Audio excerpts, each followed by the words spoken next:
नमस्कार. आज आपण कढीची रेसिपी बघूया. कशी बनवायची ते तुम्हाला मी सांगते.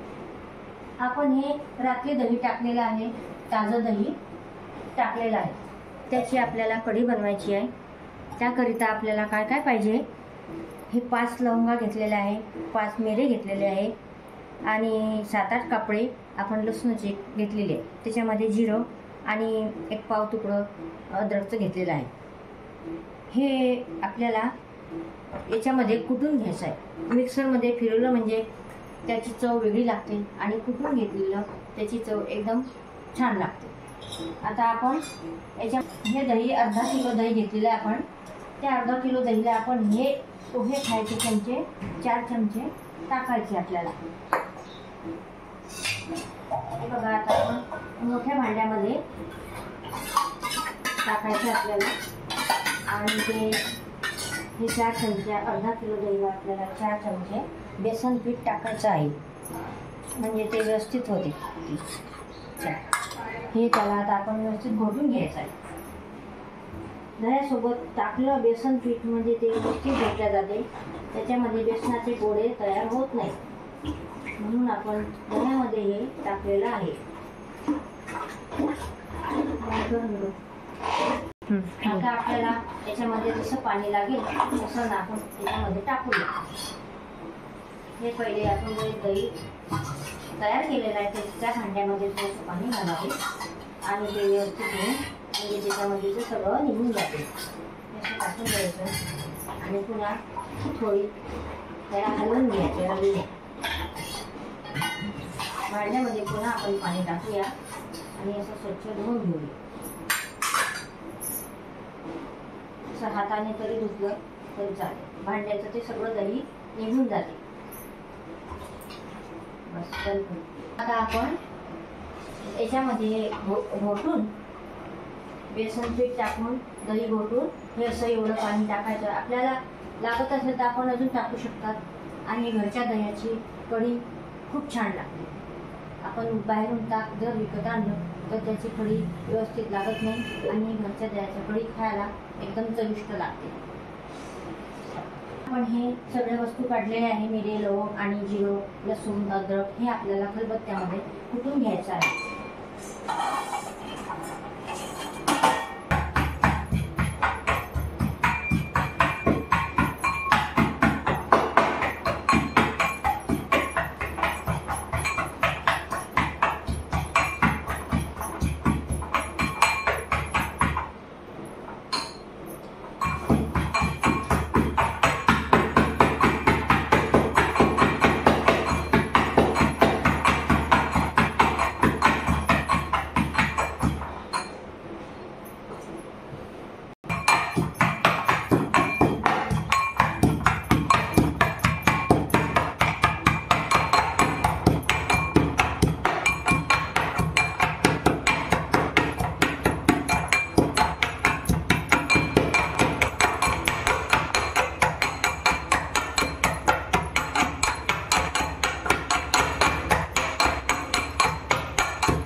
आता आपण हे वाटून घेतलेलं आहे, तयार केलेलं आहे. आता आपण कढीला फोडणी करू.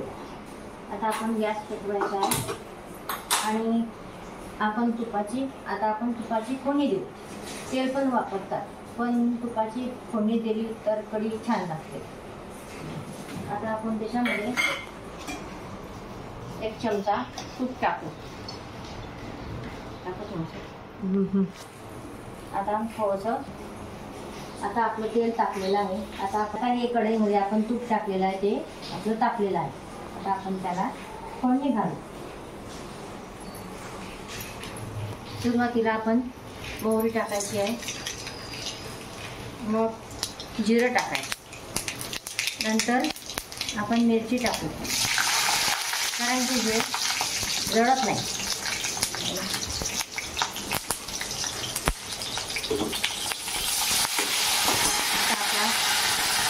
हे सुटलेलं हे टाकायचं आपल्याला. हे व्यवस्थित टाकायचं आहे. दाणे टाकायचे आहे. हे व्यवस्थित चकू द्यायचं. थोडं चकल्यानंतर थोडंसं शेकू द्यायचं. नंतर आपल्याला कढीपत्ता. आता आपण हे दगड टाकू. व्यवस्थित ते हलवायचं हळूहळू बारीक गॅसवर. मोठा गॅस केला म्हणजे ते जळून जाते.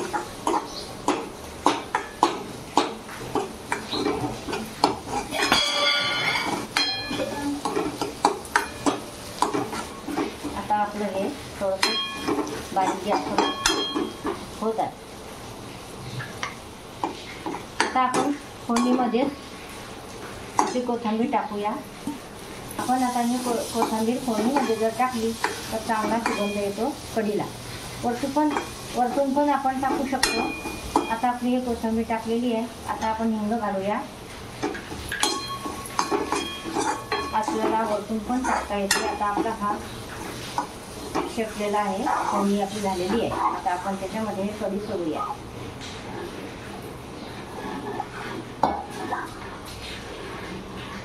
आता ही कढी आपली उकळल्यानंतर ढवळायची आहे. नाही ढवळली तर ती फुटून जाते.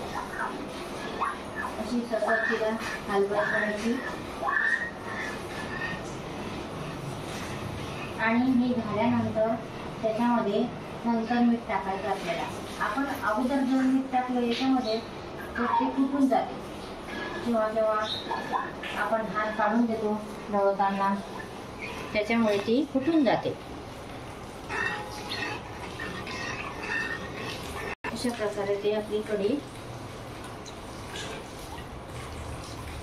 आपल्याला अशी सारखी ढवळावी लागते. आपल्याला आता गॅस मोठा करता येतो कारण की आपला हात सतत आपल्याला ढवळायची आहे तिला.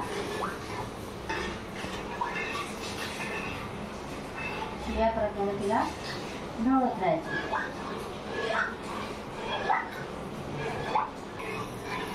बघा आता आपण ही कोथिंबीर फोडणीमध्ये टाकली तर आपल्याला कशी हिरवी हिरवी दिसते.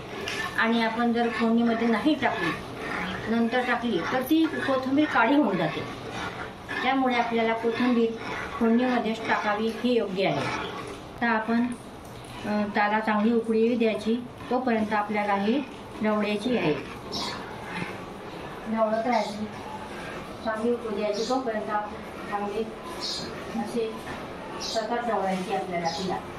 बोल. हे बघा आता आपल्या कढीला उकळी आलेली आहे. आता त्याचा सुगंध खूप छान येतो आहे.